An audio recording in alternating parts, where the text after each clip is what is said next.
Hello everyone, আসসালামু আলাইকুম। দেখুন কি সুন্দর একটা ব্ল্যাক কালার ওয়াও ড্রেস নিয়ে চলে আসছি আপনাদের জন্য, একদম নাইট পার্টি ওয়্যারের জন্য জাস্ট পারফেক্ট একটা অ্যাটায়ার হবে। সো চলুন ড্রেসের ডিটেলসে চলে যাই।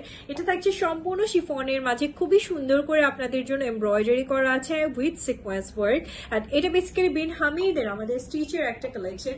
ফুল ড্রেসটাই শিফনের মাঝে আপনাদের জন্য খুবই সুপার গর্জিয়াসলি এমব্রয়ডারি করা থাকবে। শুধু তাই না, হিয়ার ইজ দ্য দামা, যেখানে খুব নাইসলি ছোট ছোট করে বিটসের ওয়ার্ক করা পাচ্ছেন আপনারা। ইভেন এই ড্রেসটার ব্যাক সাইডটাও ওয়ার্ক করা থাকবে খুবই নাইস ওয়েতে। অ্যান্ড ফুল দোপাট্টাটা এমব্রয়ডারি উইথ শিফনের মাঝে এমব্রয়ডারি, অ্যান্ড তার সাথে ফুল দোপাট্টার চারি সাইডে আপনার সিকোয়েন্স ওয়ার্কও পাচ্ছে। তো চলে যাচ্ছে আমি প্যান্ট কালেকশনটার দিকে। প্যান্টটা কিন্তু আমাদের ঘরারা স্টাইলের একটা প্যান্ট কালেকশন হবে। ওয়াও, জাস্ট দেখেন কি সুন্দর ঘরারা স্টাইলের মাঝে একটা প্যান্ট আপনি পাচ্ছেন। So here is the full set. So if possible আপু, প্লিজ আপুরা একটু চটপট করে স্ক্রিনশট দিয়ে এখন ইনবক্স করে ফেলেন। খুবই সুন্দর একটা কালেকশন কিন্তু দেখে দিলাম আজকে আপনাদেরকে। সো ভালো থাকবেন সবাই, অ্যান্ড এখনই ইনবক্স করে ফেলেন। আল্লাহ হাফেজ।